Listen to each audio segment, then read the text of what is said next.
안녕하세요. 2025년 12월 22일 월요일입니다. 네, 안녕하세요. 지난주 내내 정말 추웠잖아요. 네, 맞아요. 영하권이었죠.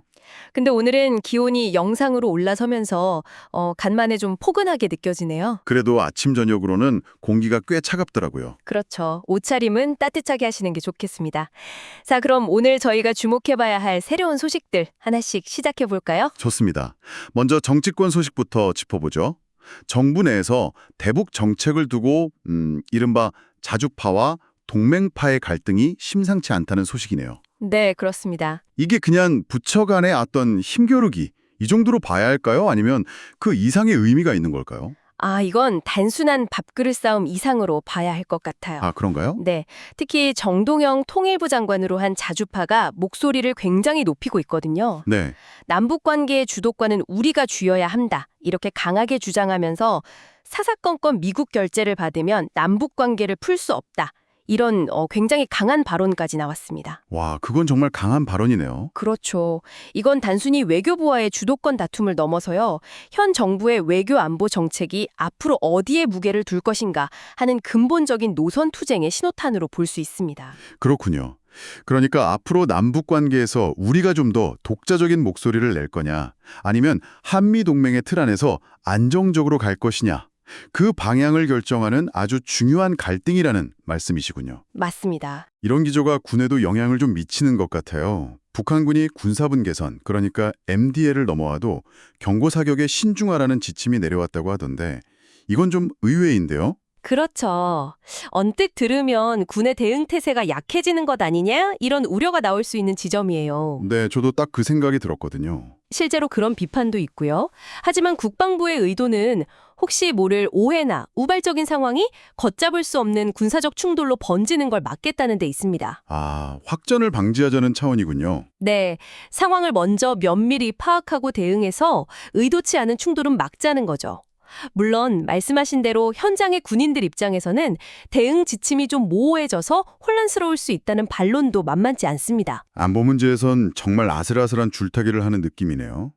다른 한편에서는 역사인식을 둘러싼 논란도 아주 뜨겁더라고요. 대통령이 생방송 중에 환단고기를 언급한 게 발단이 됐죠. 네, 바로 그 점 때문에 역사학계가 그야말로 발칵 뒤집혔습니다. 학교에서는 위서로 보고 있는 거죠. 네, 명백한 가짜 역사서, 즉 위서로 보고 있거든요. 그런데 국가 최고 지도자가 공적인 자리에서 이걸 언급하니까 자칫하면 이 사이비 역사관에 힘을 실어주는 것으로 비칠 수 있다는 겁니다.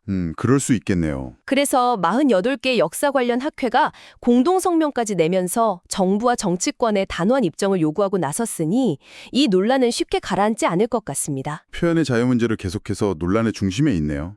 더불어민주당이 추진하는 허위조작 정보 근절법 말이에요. 네. 악의적인 가짜뉴스를 막자는 취지는 좋은데 부작용에 대한 우려가 아주 큽니다. 이게 정말 어려운 문제예요. 한쪽에선 악의적인 허위 정보로 인한 피해가 너무 크니까 최대 5배의 징벌적 손해배상 같은 강력한 수단이 필요하다고 주장을 하고요. 네, 하지만 다른 한쪽에선 이걸 권력이 비판적인 언론에 재갈을 물리는 수단으로 악용할 수 있다. 이렇게 강하게 반발하고 있는 거죠. 위헌 논란까지 나오고 있죠. 맞습니다. 표현의 자유라는 헌법적 가치를 침해할 수 있다는 지적이 나오니까 민주당도 본회의 상정을 앞두고 부랴부랴 수정안을 만드는 등 진통을 겪고 있습니다. 정치권 논란의 마지막 소식인데 통일교로부터 금품을 받았다는 의혹, 이 수사 소식이네요. 공소시효가 핵심 변수라고요. 네, 경찰이 지금 시간과 싸움을 하고 있는 겁니다. 정치자금법 위반 혐의의 공소시효가 7년이라서 일부 혐의는 꼭 끝나버릴 수 있거든요. 그래서 경찰이 공소시효가 10년으로 더 긴 뇌물죄 적용을 검토하고 있는 거예요. 뇌물죄로요? 네. 최근에 임종성 의원의 협조로 국토부가 불허하던 사안이 승인됐다는 내용의 문건이 나왔는데 이게 사실이라면 대가성을 입증할 중요한 단서가 될 수 있어서 수사에 속도가 붙을 전망입니다. 알겠습니다. 정치권이 이렇게 여러 문제로 시끄러운 동안 경제 쪽에서는 정말 큰 흐름의 변화가 감지되고 있어요. 안전자산의 상징인 금값이 그야말로 천정부지로 치솟고 있다고요? 네, 연초 대비 무려 65%나 급등해서 온스당 4,300달러를 넘었습니다. 65%요? 네, 내년에는 5,000달러를 넘을 거라는 전망도 나오고요. 이게 단순히 시장이 불안해서 나타나는 일시적인 현상이 아니라는 게 중요합니다. 그럼 뭐죠? 달러가 과연 세계 기축통화로서의 지위를 계속 유지할 수 있을까 하는 근본적인 의문이 시장에 깔려 있는 거죠. 미국 스스로가 제조업 부흥을 위해 강달러 정책을 흔드는 모습을 보이니까 전 세계 중앙은행들부터 달러 대신 금을 싸두려는 움직임이 확산되고 있는 겁니다. 기축통화인 달러의 위상이 흔들린다는 건 정말 보통 일이 아니네요. 그렇죠. 그 영향이 바로 우리 원달러 환율에도 나타나고 있는 거고요. 올해 연평균 환율이 27년 만에 최고치라고요? 네. 외환위기 때인 1998년 이후 가장 높은 수준입니다. 연말 환율이 어떻게 마감되느냐에 따라 내년도 기업 실적이나 물가 전반에 미치는 영향이 어마어마하거든요. 네, 그렇겠죠. 그래서 정부도 외환 규제를 풀어서 시장에 달러를 더 공급하고 국민연금과 외환 스와프를 연장하는 등 사실상 할 수 있는 모든 카드를 꺼내서 총력전을 펼치고 있습니다. 이런 불안정한 상황에서 증권사들이 종합투자계좌 IMA라는 새로운 상품을 내놓았어요. 증권사 사장까지 나서서 가입하겠다고 홍보하던데 이건 좀 솔깃하더라고요. 네, 관심이 뜨겁죠. 근데 증권사의 신용으로 원금을 보장한다는 말이 우리가 아는 은행 예금자 보호랑은 다른 거잖아요. 아주 정확한 지적이세요. 실제 위험성은 어느 정도로 봐야 할까요? 그게 핵심입니다. 은행 예금은 예금보험공사가 그러니까 국가 차원에서 5천만 원까지 보장해주지만 IMA의 원금 보장은 순전히 그 증권사가 망하지 않을 거라는 신용에 기반하는 거예요. 그 회사 자체의 신용이군요. 그렇죠. 물론 국내 대형 증권사가 하루아침에 파산할 가능성은 매우 낮지만 이론적으로는 은행 예금보다 위험도가 높다고 봐야 합니다. 다만 광고하는 수익률에서 보수나 세금을 떼고 나면 실제 손에 쥐는 돈은 기대보다 적을 수 있다는 점은 꼭 따져봐야 합니다. 그렇군요. 한편 미국에서는 정말 기이한 현상이 나타나고 있어요. AI 시장은 2조 달러를 향해 폭발적으로 성장하는데 고용 시장은 팬데믹 이후 최악으로 얼어붙고 있다고요. 네. 이게 바로 우리가 말로만 듣던 고용 없는 성장의 현실인가요? 네, 그 현실이 우리 눈앞에 펼쳐지고 있는 것 같습니다. 기업들은 AI에 막대한 돈을 쏟아 부으면서 생산성을 극대화하고 이익 전망도 아주 밝아요. 그런데 정작 장기 실업자 비중은 계속 늘어나고 있죠. AI가 인간의 일자리를 대체하면서 성장의 과실이 더 이상 고용으로 이어지지 않는 어떤 구조적 침체가 시작된 것 아니냐는 분석에 힘을 얻고 있습니다. 어쩌면 이 문제가 2026 세계 경제의 가장 큰 화두가 될지도 모릅니다. 기술 발전의 명암을 보여주는 또 다른 사례가 국내에서도 있었죠. 3천만 건이 넘는 개인정보가 유출된 쿠팍의 청문회 태도가 큰 논란이 됐어요. 네, 미국 법상 위반이 아니다. 이 해명이 불을 지폈습니다. 한국 소비자를 상대로 사업을 해서 성장한 기업인데 말이죠. 그렇죠. 책임을 져야 할 상황이 되니 미국 기준을 내세운 거니까요. 심지어 기본적인 보안 장치인 다중인증, MFA 시스템조차 없었다는 사실이 드러나면서 기업의 책임의식이 도마 위에 올랐습니다. 국내외 경제 상황이 참 복잡하네요. 이런 글로벌 경제 흐름 속에서 일본이 약 30년 만에 기준금리를 올린 건 정말 큰 사건이죠. 네, 아주 큰 사건입니다. 다들 엔캐리 트레이드 청산을 걱정하고 있던데요. 이게 뭔가요? 엔캐리 트레이드라는 게 금리가 거의 0에 가까운 일본 엔화를 빌려서 금리가 높은 미국 주식이나 국채, 심지어 암호화폐 같은 곳에 투자하는 걸 말해요. 싼 이자로 돈을 빌려서 다른 데 투자하는 거군요.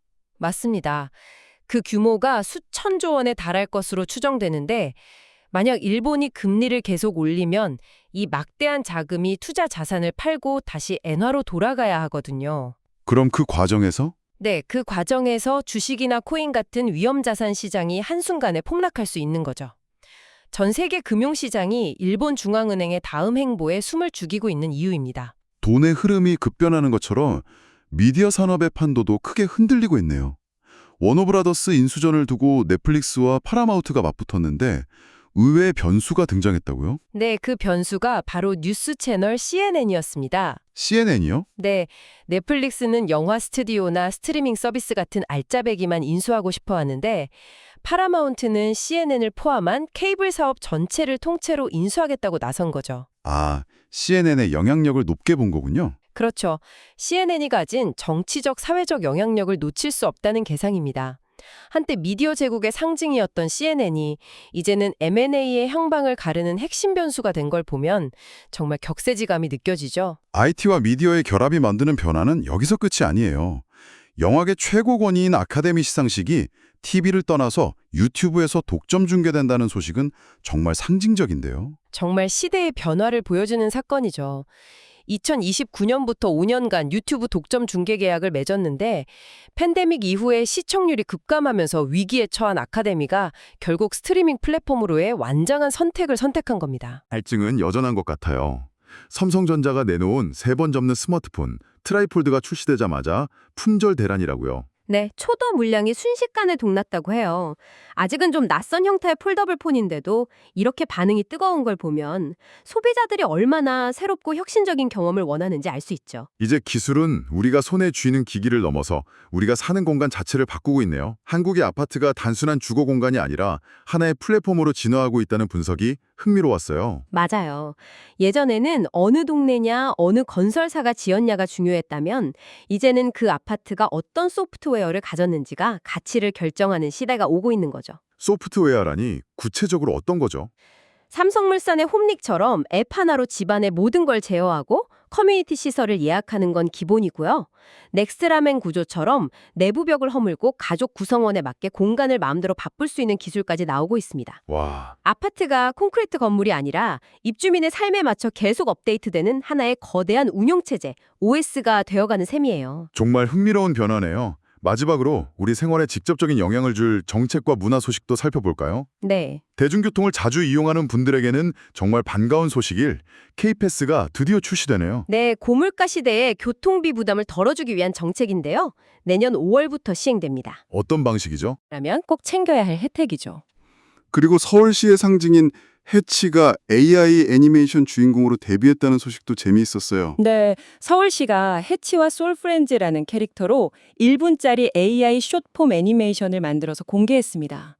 덕수궁이나 한강공원 같은 서울 명소를 배경으로 시민들을 지키는 모험을 그리면서 그 안에 유용한 정책 정보도 자연스럽게 녹여냈다고 하더라고요. 딱딱한 정책 홍보 대신 좋은 시도네요.